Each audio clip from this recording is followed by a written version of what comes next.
Ai, olá, gente, tudo bem? Meu nome é Luiz, como vocês devem saber, né? Vocês estão aqui no meu bonitinho aqui. Eu vim falar sobre o domingo de 1838, maio de 1938, 13 de maio exatamente. Lei Áurea, lembra? Vamos conversar? Lei Áurea número 3.353. Há 130 anos atrás, no domingo ensolarado, foi efetivada a lei no Senado, assinada e votada, que era o fim da escravatura no Brasil. O último país da América a abolir a escravidão. Atrasada? Um pouco. Wi-Fi lento? Um pouco, mas é isso. Vamos lá, vamos continuar. Então, para chegar a 1838, a gente vai dar uma passadinha em alguns anos antes. Não muito tempo antes, porque eu só fui alguns anos só pra gente ver a imensidão que tava o problema civil no Brasil com muitos escravos. Foi exatamente 5 milhões, mais de 5 milhões de negros que foram trazidos da África para ser escravizado no Brasil. 2 gerações. Então é assim, ó. Meu pai nasceu, cresceu, teve eu, continuou sendo escravo, eu cresci, fiquei velho, continuei sendo escravo. Daí sim, começou a Lei Áurea. Foi mais ou menos assim, entendeu? 2 gerações, uma geração, 2 gerações e meia, por aí. 5 milhões, você imagina? 5 milhões. 4 milhões de pessoas na Avenida Paulista, na parada LGBT. É muita gente, mas imagina toda essa gente escravizada. Enfim. E sequestrado na África também, tá? Tem esses detalhes, porque lá dizem que os escravos faziam. Não. Tinham sequestro também, tá? Sequestro de famílias inteiras na África, mas enfim. Vamos continuar aqui no Brasil, que o foco aqui é o Brasil. O Brasil é o último país da América, como eu falei.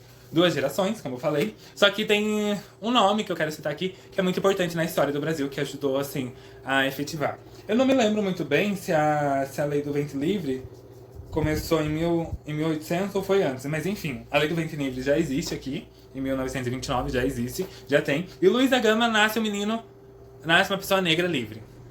E nisso ele nasce livre, ele foi pegado com 7 anos e foi escravizado. Aos 17 anos ele reivindicou seu direito de nascido livre, sou livre, e ele começou a estudar por conta própria para se tornar advogado. E foi advogando e reivindicando o direito de outras pessoas negras para ter libertações. Aqui, nesse episódio aqui, até 1929, ele tinha exatamente 500 pessoas libertas pelas ações dele judiciais. Então, assim, ele foi muito importante. E nisso aqui, nessa mesma época, começou as revoltas nos quilombos, e as pessoas saíram dos quilombos para avisar as fazendas que tava tendo, assim, uma revolta, e as pessoas indo para ruas. Isso não tem livro de história, mas era pessoas indo para as ruas, fazendo protestos e tal. Em 1929 começou o início para pressão para parar com o tráfico de negros. Não a escravidão, o tráfico de negros era para parar de trazer, porque eu tinha bastante aqui. Também, né, gato? Mais de 5 milhões de pessoas sequestradas, estrupadas e trazidas para cá. Fazer o quê, né?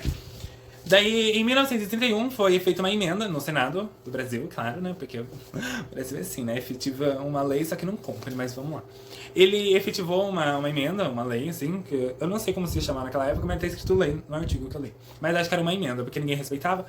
E era esse o problema, ninguém respeitava a emenda que proibia o tráfico. Daí, em 1950, foi feita uma lei nacional que era proibido fazer o tráfico, trazer pessoas de fora. Daí, nessa mesma época que foi proibido, em 1931, já era feito mais ou menos o esquema de alterar a certidão de nascimento de crianças que nasceram aqui no Brasil. Que eles alteravam e mudavam pra lei antes, daí a pessoa podia ser assim, escravizada, porque se o escravo fosse trazido pra cá em 1931, depois da lei, ele já era livre, porque não podia trazer escravo, entendeu? Só que daí eles alteravam, daí o Luiz da Gama começou a perceber isso também. Porque ele não era bobo não, ele era meu crush. Ele não era bobo não, ele era assim, bem instruído, bem assim... Se eu puder voltar no passado, eu quero ir lá dar um abraço nele e falar assim, Luiz da Gama, meu parça. Mas é isso que aconteceu, foi efetivada a lei em 1950, daí dali pra frente só foi aumentando os quilombos, as revoltas dos quilombos, sendo que é aí que começa a geografia do Brasil.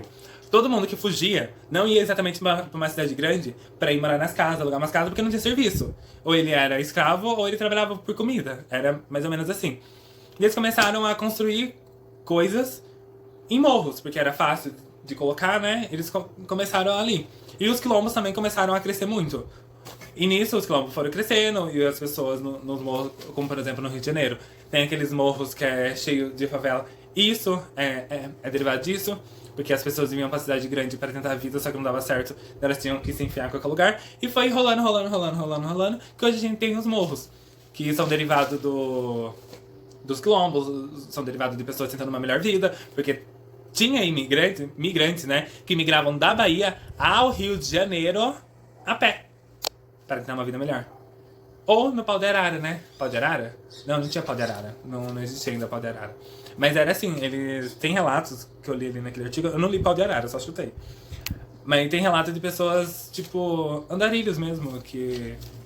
Peregrinos, né? Que migravam do estado pro outro, andavam quilômetros e quilômetros para ter uma vida melhor. E foi isso que eu quis trazer pra vocês, tá? Uma reflexão que mesmo eles tendo, assim, uma repressão por ser escravo, por ter um dono, que é uma coisa bizarra de se pensar, por ter um dono, eles conseguiam ainda, assim, reivindicar, sabe? Ir pras ruas, lutar, vamos lá, vamos, você tem um machado, você tem aí uma enxada, vamos, entendeu? Chamar, fazer o melhor com o que tem na hora, entendeu?